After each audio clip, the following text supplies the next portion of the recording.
ça pareil, ça pose un problème parce que où est la fin? Où est la limite?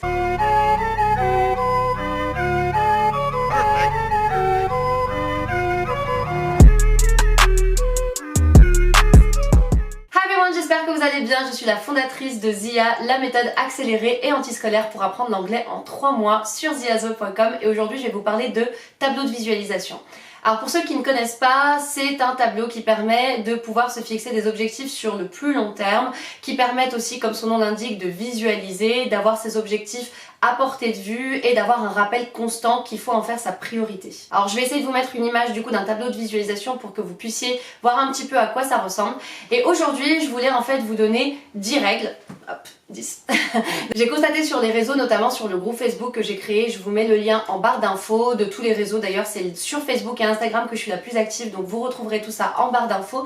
J'ai vraiment constaté en fait qu'il y avait pas mal d'erreurs qui étaient faites la plupart du temps, qui faisaient qu'en fait même les gens qui se décidaient à faire leur tableau de visualisation, souvent ils ne s'y tenaient pas sur le long terme parce que les éléments n'étaient pas forcément réunis, ça ne donnait pas forcément envie, c'était pas très efficace. Donc je vais vous donner les 10 éléments à mettre en place pour que votre tableau de visualisation soit le plus réussi possible. Alors, petit 1, je conseillerais à ceux qui démarrent en fait les tableaux de visualisation de se les fixer sur 6 mois. Tout simplement parce que c'est quelque chose qui peut être un peu décourageant en fait. C'est vrai que voilà, comme c'est des objectifs qui sont sur le long terme, bah on n'a pas de récompense immédiate et du coup si ça prend trop de temps, on a tendance à se décourager. Sauf que le fait de mettre des objectifs sur les 6 prochains mois, c'est des objectifs qui vont s'atteindre assez rapidement et ça va nous encourager pour la suite à en mettre d'autres. Donc je pars du principe que le premier tableau, il faut dans l'idéal le faire dans les 6 premiers mois avec uniquement des objectifs qui vont se faire dans les 6 premiers mois. Par contre pour les tableaux suivants, j'irai jusqu'à 1 an. Alors il y a des personnes qui font des tableaux de visualisation qui sont vraiment sur du très long terme, à savoir 5 ans, 10 ans, 20 ans.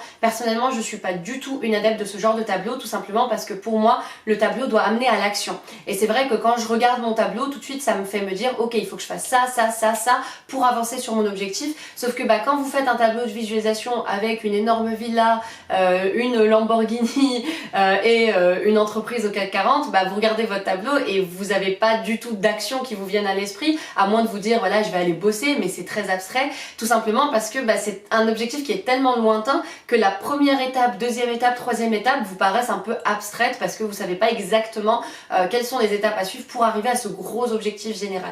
C'est pour ça que je pars du principe qu'il faut se les fixer sur 1 an maximum, mais aussi parce qu'on évolue énormément et que les objectifs que vous avez aujourd'hui ne seront peut-être pas les mêmes dans 1 an. Votre vie risque de radicalement évoluer.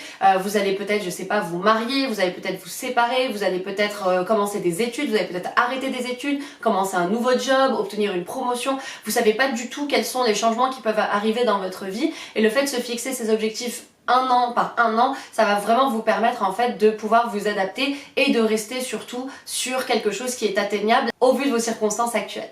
Petit 2, réfléchissez mûrement à vos objectifs. Ça c'est vraiment aussi un des gros problèmes, c'est qu'en fait on en fait une sorte de wishlist un peu abstraite. En fait voilà, on se dit ouais voilà les trucs que j'aimerais bien, les trucs que je voudrais. Alors je ne dis pas que vos objectifs ne doivent pas être ambitieux, mais je pense qu'il faut vraiment prendre ce tableau de visualisation très au sérieux et vous dire que c'est un engagement que vous prenez et que si jamais vous ne le réussissez pas, c'est quelque chose d'assez grave en fait. Voilà, je pense qu'il faut vraiment prendre ça très au sérieux et partir du principe que vous devez faire très attention à ce que vous mettez dessus parce qu'à partir du moment où vous le mettez dessus, vous vous y engagez et ça doit être atteint dans l'année qui suit.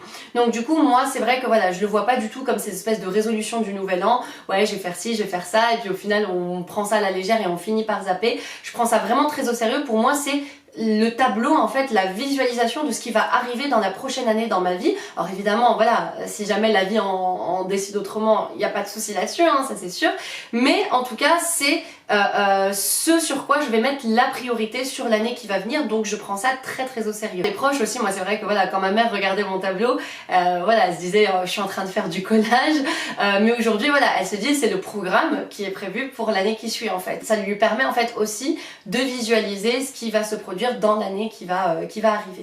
Numéro 3, restez restreint dans vos objectifs. Pareil, des fois je vois des tableaux avec énormément de photos, énormément d'objectifs différents et pareil c'est très décourageant parce qu'en fait on a très envie de terminer son tableau, on a envie d'atteindre ses objectifs les uns après les autres et c'est vrai que quand on se retrouve avec 1 milliard d'objectifs et qu'au final on n'arrive pas à en voir le bout, bah pareil ça peut être très décourageant. Je conseille pour un premier tableau de visualisation de ne pas dépasser 4 ou 5 objectifs différents. pareil, tous dans la même année, qui doivent être atteints voilà, dans un laps de temps d'une année. Et puis ensuite, quand vous commencez à être entre guillemets un peu plus expérimenté, vous pouvez monter jusqu'à 7 ou 8. Moi personnellement, c'est ce que je fais. Mes tableaux de visualisation contiennent 8 photos, 8 objectifs, mais c'est vraiment voilà, petit à petit, avec de l'expérience, avec du temps, et surtout maintenant que j'ai plus besoin d'être encouragée en fait à faire les tableaux, maintenant que je connais vraiment leur efficacité, j'ai plus besoin d'être voilà, motivée à les faire. Je sais que voilà, c'est quelque chose qui va m'apporter énormément de bénéfices dans ma vie. Numéro 4, faites quelque chose de joli. Alors bon, ça c'est un peu évident, mais c'est vrai que si vous faites un tableau qui est bâclé, qui vous donne pas très envie, bon, vous risquez pas forcément d'avoir très envie de le regarder tous les jours. Donc essayez vraiment de prendre le temps, quitte à ce que vous ayez l'impression de faire un peu des petits travaux manuels. Faites quelque chose vraiment qui vous donne envie de le regarder, qui vous donne envie même de l'exposer, c'est vachement important. Donc voilà, choisissez vraiment les matériaux avec soin. Moi je suis pas une adepte des tableaux de visualisation qui sont sur téléphone ou sur ordinateur, c'est pas mon truc, moi je préfère quelque chose de physique. Et personnellement j'ai absolument tout acheté chez Action, donc que ce soit le tableau, le ruban que j'ai mis dessus, la ficelle, les petites pinces. Bon, je vous montrerai de toute façon tout ça dans la prochaine vidéo. J'ai absolument tout acheté chez Action, donc voilà, vous avez vraiment de quoi faire. Numéro 5, assurez-vous de pouvoir changer les objectifs. Alors pour moi en fait mon tableau c'est pas une décoration, c'est vraiment une liste d'objectifs qui sont faits pour être atteints, et du coup c'est pour ça que j'ai vraiment privilégié le système des pinces et non de la colle, tout simplement parce que voilà, dès que j'enlève en fait, dès que j'ai un objectif qui est atteint, j'ai cette satisfaction de pouvoir enlever en fait la photo, simplement parce qu'elle est accrochée par une pince, et je vois en fait petit à petit mon tableau qui se vide jusqu'à ce qu'il soit entièrement vide, et du coup je peux le réutiliser ensuite pour en faire un suivant. Celui-ci je crois que c'est mon 4e, je crois que j'en suis à mon 4e tableau, et voilà, à chaque fois en fait je réutilise le même, tout simplement parce que voilà, je peux enlever ça avec des pinces. Donc vraiment le système des pinces c'est quelque chose que je recommande fortement. Si vous en avez un autre qui vous permet aussi de changer, libre à vous. Numéro 6, faire un plan détaillé. Alors ça pour moi c'est la partie ultra importante mais qui est souvent négligée. Une fois en fait que j'ai défini mes objectifs, ce que je fais c'est que je prends mon long term planner, mais vous pouvez reprendre vraiment n'importe quoi, même un carnet ou peu importe, votre planeur ou ce que vous voulez, et à partir de là en fait je prends chaque objectif et je le découpe en plein de petites tâches, tout simplement parce que voilà, ça va permettre de pouvoir poser un pied après l'autre et de ne pas voir en fait juste un gros objectif qui parfois peut être un peu intimidant. Pour moi c'est une des plus grosses causes d'échec au niveau des tableaux de visualisation, tout simplement parce que voilà, on est super excité, on se fixe les objectifs, sauf qu'une fois qu'il faut passer à l'action, bah en fait ça nous paraît totalement insurmontable, on sait pas par quoi commencer et petit à petit on finit par lâcher l'affaire.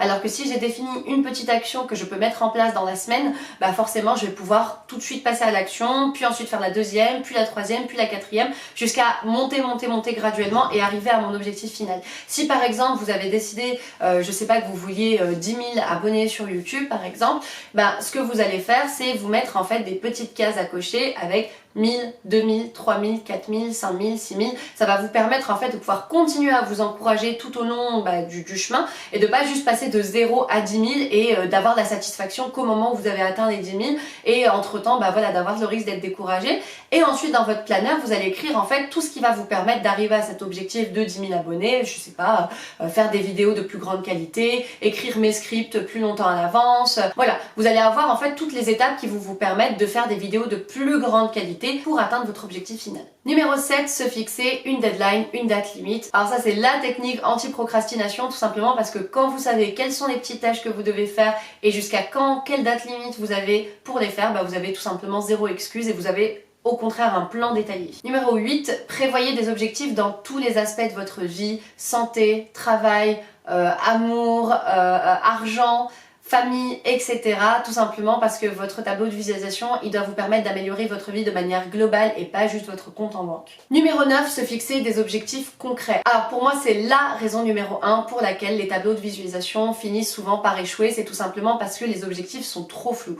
Alors je vous explique. Vraiment, il est très important que votre objectif soit précis et quantifiable. Je vois souvent des tableaux avec juste une image d'une personne qui fait du sport, ou alors juste une image de billet de banque, ou alors juste une image d'une personne avec une cravate par exemple. Il faut vraiment que vos objectifs soient ultra concrets et ultra mesurable. Qu'est-ce que je veux dire par là? Vous ne devez pas vous contenter de mettre juste des billets de banque, mettez une somme précise que vous souhaitez atteindre. Vous ne devez pas seulement mettre une personne avec un costume, mettez exactement le poste que vous visez. Vous ne devez pas mettre juste une personne qui fait du sport, mettez-vous soit un objectif de poids, soit un objectif de performance sportive, je sais pas, réussir à courir 10 km par exemple, ou mettez-vous un objectif d'un programme sportif, par exemple réussir à terminer tel programme. Il faut vraiment que chacun de vos objectifs soient mesurables. Et par exemple, j'ai vu aussi des objectifs comme se faire un bon petit déjeuner tous les matins. Ça pareil, ça pose un problème parce que où est la fin? Où est la limite? Il faut vraiment que vous réussissiez à déterminer à quel moment est-ce que vous considérez que votre objectif est atteint, mais aussi qu'est-ce qui se passe si jamais il y a un jour que vous sautez, qu'est-ce qui se passe si jamais il y a un jour où vous échouez par exemple. Voilà, il faut vraiment prévoir tout ça et surtout que ce soit vraiment quantifiable et mesurable parce que c'est comme ça que vous allez pouvoir ensuite vous dire ok, là cet objectif là il est atteint et surtout ça va vous donner des actions claires en fait. Quand vous savez que par exemple c'est ce poste là que vous visez, vous allez pouvoir vous préparer spécifiquement pour ce poste là, visualiser spécifiquement ce poste là, vous conduire et vous comporter de manière à obtenir ce poste là, etc. Ça va vraiment rendre les choses beaucoup plus concrètes pour vous et forcément vous pousser à l'action. Et pour finir, numéro 10, votre tableau est un tableau de visualisation, pas un tableau d'inspiration. Alors je vois souvent des tableaux de visualisation qui contiennent énormément de citations, de petits mots positifs, etc. L'idée n'est pas mauvaise en soi, le problème c'est que ça va venir interférer en fait avec votre tableau, tout simplement parce qu'il doit être le plus épuré possible de manière à vraiment garder le focus uniquement sur votre tableau et vos objectifs. Alors dans ce cas-là, comment est-ce que vous pouvez faire pour mettre en place justement toute cette petite inspiration, les citations, les petits mots positifs? Ça fait maintenant des années que j'ai un mur qui est consacré entre guillemets aux citations, c'est-à-dire que dessus j'ai énormément de tableaux dans lesquels j'ai des citations. Alors aujourd'hui je les fais même faire par une graphiste et vous allez retrouver en fait voilà des citations vraiment qui vous motivent, des mots qui vous donnent voilà du peps ou alors qui vous font réfléchir, etc. Ça va éviter d'encombrer votre tableau de visualisation qui n'est pas du tout là pour ça et vous créez un coin inspiration vraiment voilà que vous aurez en tête tous les jours. Si vous avez un bureau par exemple, ça peut être pas mal de le mettre par-dessus votre bureau, sur le mur au-dessus de votre bureau.